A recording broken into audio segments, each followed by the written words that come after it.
नमस्कार दोस्तों, आप सभी का हमारे चैनल शिक्षा साइट में बहुत बहुत स्वागत है। तो आज मैं क्लास 7th के लिए पाठ्य योजना लेके आई हूँ और इसका प्रकरण है मानव हृदय। तो अगर आपको मेरा ये पाठ्य योजना पसंद आती है तो प्लीज़ सब्सक्राइब करें, लाइक करें और अपने फ्रेंड के साथ शेयर करें। तो सबसे पहले हम लिखेंगे दिनांक, विषय, चक्र, कक्षा, प्रकरण और अवधि। जिस डेट पे कर रहे हैं, क्लास हमारी कौन सी है और विज्ञान विषय रहेगा। फिर इसके बाद पीरियड कौन सा है और अवधि में हम लोग 30 मिनट लिखेंगे। फिर इसके बाद सबसे पहले सामान्य उद्देश्य, और यहाँ पर मैंने 5 सामान्य उद्देश्य लिखे हैं। तो सबसे पहला मेरा जो उद्देश्य इस पाठ्य योजना में सामान्य उद्देश्य है छात्रों में विज्ञान विषय के प्रति रुचि जागृत करना। दूसरा है छात्रों में तार्किक क्षमता का विकास करना। तीसरा है छात्रों में अनुसंधानिक दृष्टिकोण उत्पन्न करना। और चौथा है छात्रों में विज्ञान का व्यवहारिक ज्ञान प्रदान करना। पांचवा है छात्रों को विज्ञान के भूतपूर्व तथ्यों, नियमों और सिद्धांतों का ज्ञान कराना। फिर इसके बाद हमारी जो दूसरी हेडिंग होगी विशिष्ट उद्देश्य। यहाँ पर मैंने 3 पॉइंट में इसको बांट दिया है: ज्ञानात्मक उद्देश्य, बोधात्मक उद्देश्य और कौशलात्मक उद्देश्य। जो विशिष्ट उद्देश्य है वो हमारे प्रकरण से संबंधित है। तो यहाँ पर मैंने ज्ञानात्मक उद्देश्य के अंतर्गत लिखा है छात्र मानव हृदय के बारे में जान सकेंगे। दूसरा है बोधात्मक उद्देश्य। बोधात्मक उद्देश्य में छात्र मानव हृदय की संरचना, कार्य आदि से परिचित हो सकेंगे।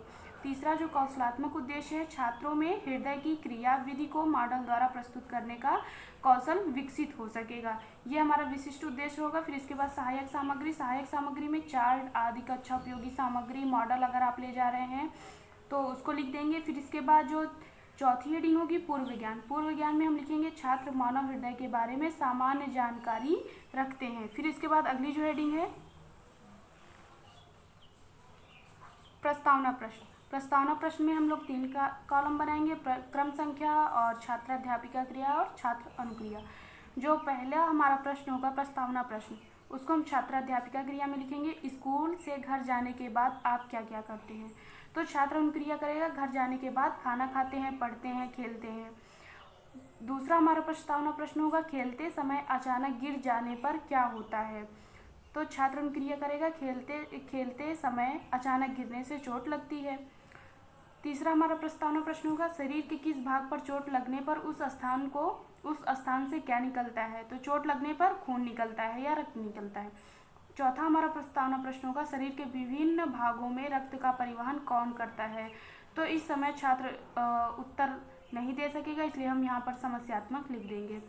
फिर इसके बाद अगली जो हेडिंग होगी प्रस्तावना प्रश्न के बाद वो होगा उद्देश्य कथन। उद्देश्य कथन में हम लिखेंगे आज हम सब जंतुओं में परिवहन तथा मानव हृदय के विषय में गहन अध्ययन करेंगे। फिर इसके बाद अगली हेडिंग होगी प्रस्तुतिकरण। प्रस्तुतिकरण में हम लोग 4 कॉलम बनाएंगे: क्रम संख्या, शिक्षण बिंदु, छात्राध्यापिका क्रिया और छात्र अनुक्रिया। और शिक्षण बिंदु में हम सबसे पहले विकासात्मक प्रश्न पूछेंगे। यहाँ पर मैंने 2 विकासात्मक प्रश्न लिए हैं और विकासात्मक प्रश्न को हम छात्राध्यापिका क्रिया में लिखेंगे। दोनों फेफड़ों के मध्य में क्या पाया जाता है, तो छात्र अनुक्रिया करेगा हृदय पाया जाता है। दूसरा विकासात्मक प्रश्न होगा हृदय की आंतरिक संरचना के बारे में आप क्या समझते हैं। तो ये समस्यात्मक हम यहाँ लिख देंगे या इसे डैश करके छोड़ देंगे।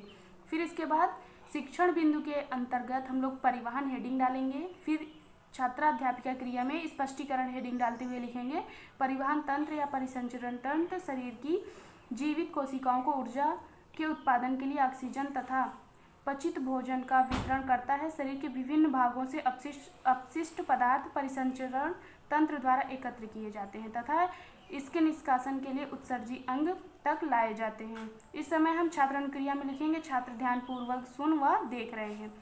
ये हमारा एक शिक्षण बिंदु परिवहन जो है स्पष्टीकरण यहाँ समाप्त होगा। फिर दूसरा हम लोग शिक्षण बिंदु में लिखेंगे जंतुओं में पदार्थ का परिवहन। एक कोशिकीय जीवों में जैसे अमीबा, पैरामीशियम में पोषक तत्वों का परिवहन विसरण विधि द्वारा होता है। फिर इसके बाद सरल बहुकोशिकीय जीवों में जैसे हाइड्रा, स्पाइरोगाइरा, जेली फिश में ऑक्सीजन तथा अन्य पोषण तत्व का परिवहन जल के परिसंचरण के द्वारा उसके शरीर में होता है। तीसरा हमारे शिक्षण बिंदु होगा मानव हृदय।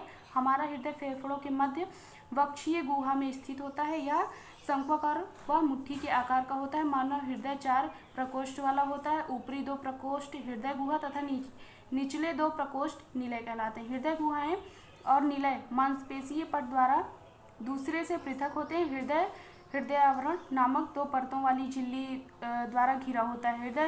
हृदय आवरण तरल हृदय की संकुचन तथा शिथिलता के दौरान घर्षण से रक्षा करता है। इतना लिखने के बाद आगे हम लिखेंगे दाईं तथा बाईं हृदय गुहाएं पृथक छिद्रों के माध्यम से दाएं तथा बाएं नीलों में खुलती है, वो वाल्वों द्वारा रक्षित होते हैं। ये रक्त का पश्च प्रवाह रोकते हैं। नीलियों की दीवारें प्रवाहित रक्त पर दबाव डालने के लिए अत्यधिक मांसपेशीय होती हैं।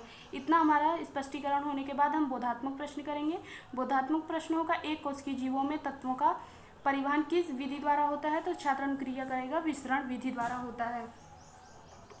और हम अपनी पाठ्य योजना को आकर्षित करने के मतलब इस तरह के फिगर भी बना सकते हैं। अगर आप अपनी पाठ्य योजना में इसे बनाते हैं तो आकर्षण भी होगा, नंबर मिलने के ज़्यादा चांसेस रहेंगे। फिर इसके बाद दूसरा हमारा बोधात्मक प्रश्न होगा हृदय का आकार कैसे होता है? तो छात्र अनुक्रिया करेगा, हृदय का आकार बंद मुट्ठी की तरह शंक्वाकार होता है। फिर इसके बाद हम विकासात्मक प्रश्न पूछेंगे, परिसंचरण किसके द्वारा होता है? तो छात्र अनुक्रिया करेगा, मानव शरीर में परिसंचरण हृदय के द्वारा होता है।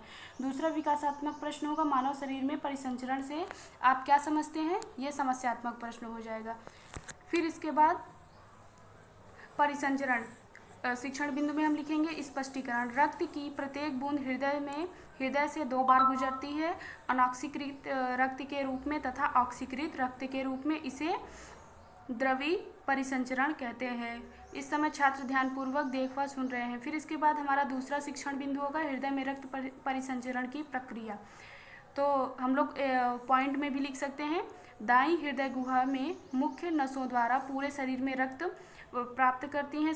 और दूसरा हमारा पॉइंट होगा संकुचन में दाईं हृदय गुहा दाएं निलय से में रक्त भेजती है। तीसरा हमारा पॉइंट होगा जब दायां निलय संकुचित होता है या अनॉक्सीकृत रक्त फेफड़ों में ऑक्सीकृत ऑक्सीजन का अवशोषण के लिए भेजा जाता है। और इसमें भी हम ये चित्र बना सकते हैं।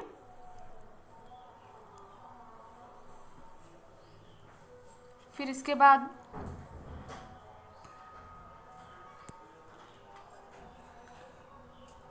अगला पॉइंट होगा बाई गुहा के फेफड़े से ऑक्सीजन रक्त प्राप्त करके बाएं निलय में भेजती है। अगला पॉइंट होगा संकुचन में बायां निलय इस ऑक्सीकृत रक्त को मुख्य धमनी अर्थात महाधमनी में धकेलती है। फिर इसके बाद हम पॉइंट लिखेंगे महाधमनी शरीर में नीचे की ओर गति करती है और शरीर के प्रत्येक अंग तक शाखाएं रखती है तथा हृदय का यह लयबद्ध संकुचन और शिथिलता क्रमशः हृदय संकुचन तथा हृदय शिथिलता कहलाता है। हृदय गुहाएं पहले सिकुड़ती हैं, उसके बाद निलय सिकुड़ते हैं। हृदय की ध्वनियाँ लब और डब होती हैं। इसके बाद हम बोधात्मक प्रश्न करेंगे, महाधमनी शरीर में किस ओर गति करती है? तो महाधमनी शरीर में नीचे की ओर गति करती है। दूसरा हमारा प्रश्न होगा ऑक्सीजन अवशोषण किसके द्वारा होता है? तो हम लिखेंगे फेफड़े द्वारा हृदय तक पहुँचाया जाता है। इसके बाद हमारा श्यामपट्ट कार्य होगा, छात्राध्यापिका द्वारा समय समय पर श्यामपट्ट कार्य किया जाएगा जो बाएं पृष्ठ पर अंकित है। और ये श्यामपट्ट कार्य हम लिखेंगे दिनांक, विषय, चक्र, कक्षा, प्रकरण और अवधि।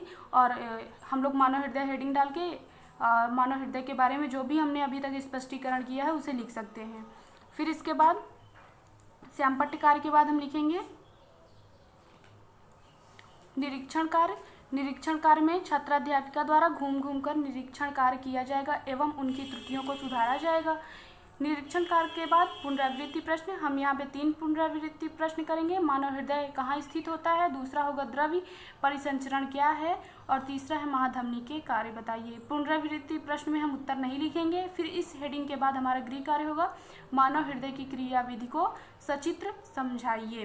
तो दोस्तों अगर आपको हमारा ये लेसन प्लान पसंद आता है तो प्लीज़ सब्सक्राइब करें, लाइक करें और अपने फ्रेंड शेयर करें।